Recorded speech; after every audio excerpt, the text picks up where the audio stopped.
చంద్రశేఖర్ రెడ్డి గారు. ఈ సభలో మాట్లాడే అదృష్టం కలగడం కూడా సంతోషంగా ఉంది అధ్యక్ష.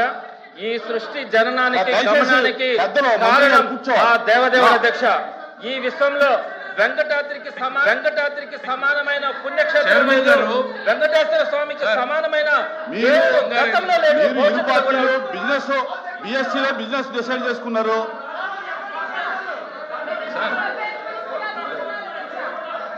స్పీకర్ సార్, చైర్మన్ సార్, 2 నిమిషాలు వినండి సార్. తమరు అల్టిమేట్లీ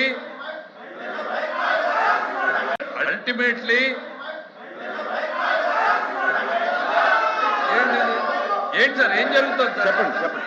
అది కాదు, సభ ఎట్లా జరపాలో కూడా ప్రభుత్వానికి నిర్దేశిస్తారా సార్? ఈ సభను ఏం జరపాలి, ఎట్లా జరపాలి అనేటువంటిది గవర్నమెంట్ని గైడ్ చేస్తారా సార్? ఎందుకు లెక్కిస్తున్నారు? ఎందుకు వినడానికి ఎందుకు సిద్ధంగా లేరు సార్? చైర్మన్ గారు చెప్పండి చెప్పండి చెప్పండి. మెంబర్స్ హౌస్ ఆర్డర్ లో పెట్టండి సార్, హౌస్ ఆర్డర్ లో పెట్టండి సార్. ఇప్పుడు ప్రభుత్వం ఈరోజు ఈ అంశం మీద సమాధానం చెప్పడానికి ఎంతసేపు అయినా సిద్ధంగా ఉంది. వినడానికి ఓపికగా ఉండండి. రోజులాగా వాకౌట్ చేసి పోవద్దండి. మా రిక్వెస్ట్ ఒకటే, వాకౌట్ చేసి పోవద్దండి. సభ సాంప్రదాయం ప్రకారం మంత్రి గారు మాట్లాడతారు. మీరు ఎంతసేపు మాట్లాడతారో మాట్లాడండి. మా సభ్యులు అంతసేపు మాట్లాడతారు. తర్వాత ప్రభుత్వం రిప్లై ఇస్తుంది. ఎఫ్ఎం గారు, మీరు చెప్పేది కరెక్ట్ కాదు. ఎందుచేతనంటే మీకు తెలుసు, ఇందులో షార్ట్ డిస్కషన్ లో మంత్రి గారి స్టేట్మెంట్ ఇవ్వడానికి రూల్ లేదు. మీరు స్టేట్మెంట్ ఇవ్వాలనుకుంటే ప్రభుత్వానికి హక్కు ఉంది, అవకాశం ఉంది. వేరే ఫార్మెట్లో రండి.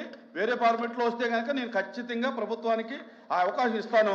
అంతే తప్ప షార్ట్ డిస్కషన్ అనేది స్టేట్మెంట్కి మంత్రి గారికి కాదు, గవర్నమెంట్కి లేదు.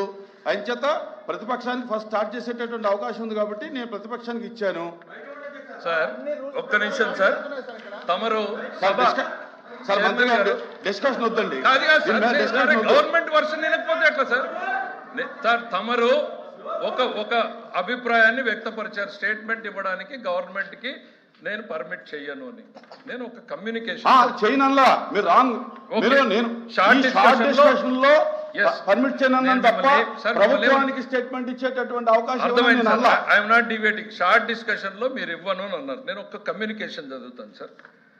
I am to inform you that the subject of TTD Laddu Prasadam will be taken up as a short discussion in the Andhra Pradesh Legislative Council on Thursday, 26th day of February 2026. I am therefore to request you to arrange to furnish 150 copies of comprehensive detailed notes on the above subject both in English and Telugu versions to the Secretariat. Evaru rasaru Adhyaksha? మీ దగ్గర నుంచి, council దగ్గర నుంచి statement ఇమ్మని చెప్పిన తర్వాత statement ఇవ్వద్దు. Yes sir, it's your sir, it is your communication. That is wrong sir, it is your communication. మీ communication ఇది. That is wrong document. That is wrong document. మీరు చూడకుండా చదవకుండా రాంగ్ అని ఎట్లా అంటారు? మీరు ఇచ్చినటువంటి కమ్యూనికేషన్ నా పర్మిషన్ లేదు. నా పర్మిషన్ తో చేసినటువంటి స్టేట్మెంట్ కాదు సార్. Notification sir. ఈ సభలో ఎల్ఓపి గారు, అధ్యక్ష ఇప్పుడు మంత్రి గారు మాట్లాడారు.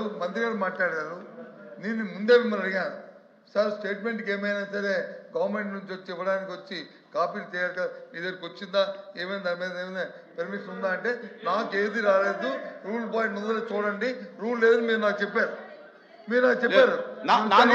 నా నోటీస్ లో లేదండి. అదిగో వచ్చేటండి కాగితం నా నోటీస్ లో లేదు. నేను అడిగాను మీకు సార్. కానీ ఇప్పుడు షార్ట్ ఈ షార్ట్ డిస్కషన్ మీద ప్రభుత్వం చర్చించడానికి సిద్ధంగా ఉంది.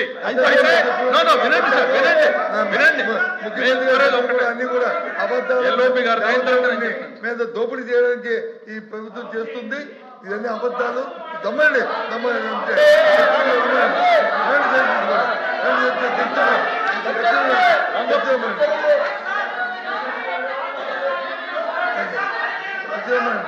అంతేగాని లేని పెట్టుకొని చేయడం ఇది ధర్మం కాదు అధ్యక్ష. ఇది కాదు. చైర్మన్ సార్, మనం బిఎస్ అనుకున్నాము ప్రకారం ఇద్దరు ఎట్లా మాట్లాడతాం సార్? ఒకరు ఎల్ఓపి గారు మంత్రి గారు మాట్లాడతారు. మంత్రి గారు మాట్లాడతారు. మేము మీ దృష్టికి తీసుకొచ్చేది ఒక్కటే సార్. సార్ ఇవాళ ప్లీజ్ ప్లీజ్ ఈ అంశాన్ని డిస్కస్ చేయడానికి ప్రభుత్వం సిద్ధంగా ఉంది. ఇది ఒక్కటే కాదు సార్, నిన్న లా అండ్ ఆర్డర్ మీద తమరిచ్చినటువంటి లెటరు, మాది స్టేట్మెంట్ ఈ హౌస్ లో ఇదే ఫ్లోర్ లో స్టేట్మెంట్ పెట్టబడింది. దెన్ అగ్రికల్చర్ మీద నిన్న జరగాల్సింది స్టేట్మెంట్ కాదండి, రిప్లై అది సార్. ఒక్క నిమిషం, ఓన్లీ రిప్లై తప్ప స్టేట్మెంట్ కాదు. మీరు వినడానికి ఓపిక లేక ఎందుకు మీరు అంత డిఫెన్సివ్ లెక్క వెళ్తారు సార్? ఎందుకు డిఫెన్సివ్ లెక్క వెళ్తున్నారు? ఎందుకు డిఫెన్స్ లో పెడుతున్నారు సభని? కాదండి, ఎందుకు డిఫెన్స్ లో పెడుతున్నారు సభని? సభని కాదు, మీరు జరిగేటటువంటి సభని ఎందుకు డిఫెన్స్ లో పెడుతున్నారు? మీరు ఇచ్చినటువంటి లెటర్ ని కూడా నేను ఇవ్వలేదు. రాంగోపాల్ వచ్చేయండి. మేము సమాధానం చెప్పడానికి సిద్ధంగా ఉన్నాం. తెల్లవారుజామున 2 గంటల దాకా జరిగినా కూడా ఈ ప్రభుత్వం ఇక్కడే ఉంటుంది. ఈ లడ్డు మీద, కల్తీ నెయ్యి మీద సమాధానం చెప్పడానికి ప్రభుత్వం సిద్ధంగా ఉందని మళ్ళీ చెప్తా ఉన్నాను. ఎందుకు మేము స్టేట్మెంట్ ఇస్తామంటే వినడానికి మీరు సిద్ధంగా లేరంటున్నా. ఎందుకు భయపడుతున్నారని నేను అడుగుతాను. లడ్డు మీద ప్రభుత్వం స్టేట్మెంట్ ఇస్తుంది అని అంటే ఎందుకు భయపడుతున్నారు మీరు? వినడానికి ఎందుకు సిద్ధంగా లేరు? తెల్లవారుజామున 2 గంటల వరకు ఈ ప్రభుత్వం దానికి సమాధానం చెప్పడానికి, చర్చించడానికి సిద్ధంగా ఉంది. మీరు చేసినటువంటి అవినీతిని, దుర్మార్గాన్ని, హిందూ సమాజ వ్యతిరేక చర్యల్ని ఎండగట్టడానికి ఈరోజు ప్రభుత్వం ఇక్కడ సిద్ధంగా నిలబడింది. ప్రభుత్వ స్టేట్మెంట్ వినడానికి మీరెందుకు భయపడుతున్నారని నేను అడుగుతాను. ఈ ప్రభుత్వం సిద్ధంగా పారిపోతుంది.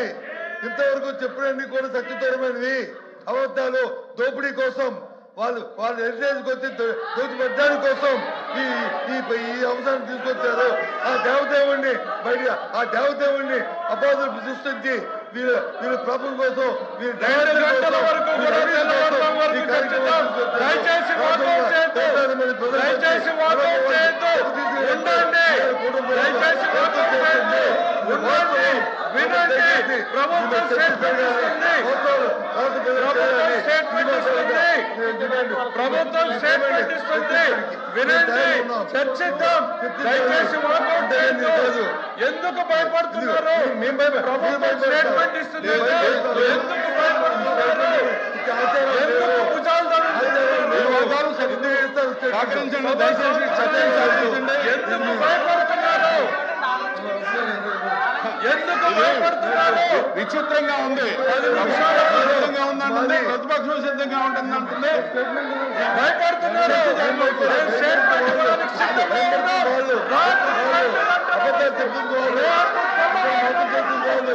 దయా కోసం, దోపిడీ కోసం మీరు చేస్తున్నారు ఈ వ్యవహారాన్ని. ఇది కాదు.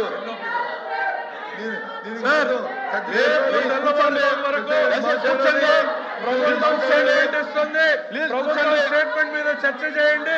ఎందుకు భయపడుతున్నారని అడుగుతున్నా అధ్యక్ష. నిజాలు వెలుగులోకి వస్తాయనా? నిజాలు వెలుగులోకి వస్తాయని భయపడుతున్నారు. ఈ రోజు మా రామనారాయణ రెడ్డి గారు నిన్న సభలో మాట్లాడారు. ఇవాళ స్టేట్మెంట్ వారు ఇక్కడ చదువుతారు. దాని తర్వాత మీరు 1-2 గంటలు